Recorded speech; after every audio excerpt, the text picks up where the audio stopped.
Hoy nos metemos de lleno en uno de los choques de poder más tremendos de toda la historia, el primer cara a cara entre Moisés y el faraón.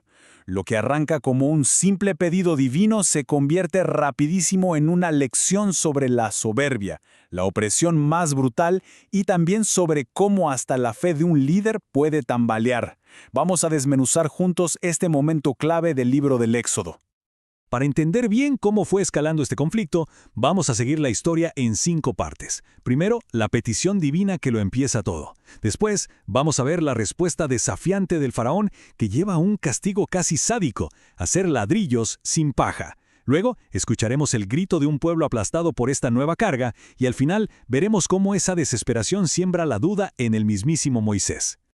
Bueno, la historia arranca con un acto de una audacia increíble. Hay que tratar de imaginar la escena, ¿no? Moisés y Aarón, que representan un pueblo de esclavos, se meten en la corte del hombre más poderoso del mundo. Y ojo, no van a rogar, van a entregarle una orden, un mandato directo del Dios de Israel al faraón de Egipto. Y la petición es muy, pero muy específica. Fíjense que no están pidiendo la libertad total de una vez. No, piden un permiso temporal, un viajecito de 3 días al desierto para una fiesta religiosa. Es una jugada estratégica, una solicitud que podría sonar hasta modesta, como para ver cómo reaccionaba el rey. Pero claro, la respuesta del faraón va mucho más allá de un simple no. Para un hombre que se ve a sí mismo como un dios, este pedido es un insulto directo. Su rechazo no es solo a la petición, sino a la idea de que exista una autoridad por encima de él en sus tierras. Esto ya no es política, es una guerra de poder y de dioses. Esta pregunta, ¿quién es Jehová? Esa es la pregunta que está en el centro de toda la historia del Éxodo.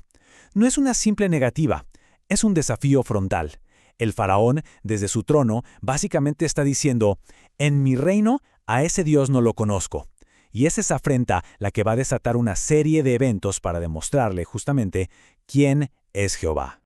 Y acá el faraón demuestra que es un político astuto, ignora por completo el tema religioso y lo convierte en un problema laboral, de productividad. Acusa a Moisés y a Aarón de ser unos agitadores, de querer que la gente se vuelva ociosa. Es una táctica clásica, le cambia el sentido a la conversación para hacer quedar mal al otro. Y con esa excusa laboral, el faraón desata toda su crueldad.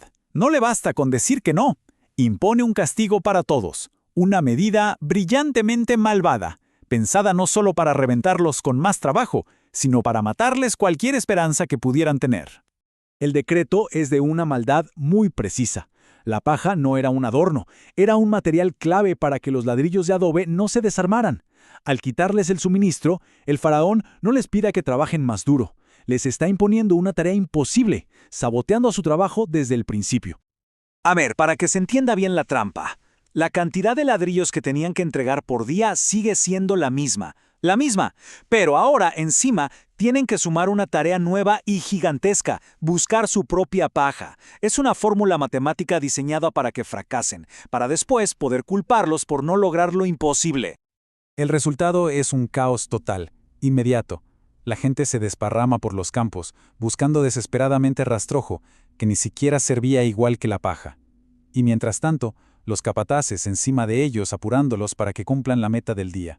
Una meta que ahora era un chiste. Obviamente el sistema colapsa, justo como el faraón quería. Y con estas palabras, el faraón revela su verdadera intención. Esto nunca se trató de ladrillos o de trabajo, es una guerra psicológica. Su plan es mantener al pueblo tan agotado, tan enfocado en sobrevivir el día a día, que no les quede ni tiempo ni energía para pensar en la libertad. Es una estrategia para matar la esperanza de raíz. Y ahora, la historia nos muestra algo muy perverso de los sistemas opresivos, cómo la culpa y el castigo siempre van cayendo sobre los demás abajo. El decreto del faraón crea una cadena de presión que al final revienta sobre las espaldas de los mismos israelitas. Como era de esperarse, la producción de ladrillos se desploma. El plan del faraón funcionó a la perfección, pero este fracaso que él mismo provocó no es el final, es solo la excusa para la siguiente etapa de su crueldad. Los capataces egipcios presionados por el faraón le pasan la presión a los supervisores israelitas, o sea, a hombres que estaban a cargo de su propia gente, y les hacen esta pregunta cínica, sabiendo perfectamente que la culpa era de la nueva orden. Y aquí la crueldad sube de nivel. El castigo físico, los latigazos, no son para los capataces egipcios, no, son para los supervisores israelitas. Los azotan a ellos por el fracaso de todos, convirtiéndolos en chivos expiatorios y poniéndolos en contra de su propio pueblo, una táctica clásica de divide y reinarás. En un acto de desesperación, pero también de valentía, los supervisores consiguen hablar con el faraón y apelan a su lógica, le exponen la situación con una claridad total. Básicamente le dicen, nos pides lo imposible, nos castigas por no lograrlo y la culpa es de tu propio sistema. Es un momento de una racionalidad increíble frente al poder absoluto. Pero a la tiranía no le importa la lógica. El faraón ni siquiera se molesta en discutir. Simplemente rechaza su queja y repite la misma acusación del principio. Son unos ociosos. Les cierra la puerta en la cara, reafirmando la orden imposible. El mensaje es claro, su poder no se discute, solo se obedece. Y así llegamos al punto de quiebre, el clímax emocional del capítulo. Todo ese sufrimiento acumulado necesita salir, necesita encontrar un culpable. Y en su desesperación, el pueblo no apunta su rabia contra el tirano, sino contra los hombres que les prometieron la liberación. Hay que imaginarse ese momento. Los supervisores israelitas salen de ver al faraón con la espalda ardiendo por los latigazos y el alma humillada. Y allá afuera, esperándolos, están Moisés y Aarón. La confrontación es inevitable. Toda la frustración acumulada está a punto de estallar. La acusación es brutal, es directa. Para ellos, Moisés ya no es un libertador, es la causa de su nueva miseria. Lo culpan de haber empeorado todo, de haber provocado al faraón. Y la imagen que usan es terrible. Les pusiste una espada en la mano para que nos maten. O sea, le dicen que les dio a sus opresores la excusa perfecta para destruirlos.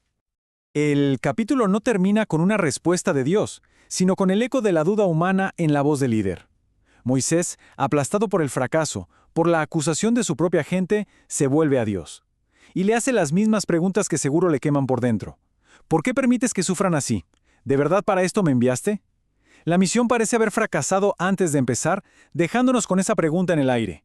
¿Qué le va a responder Dios a la crisis de fe de su propio elegido?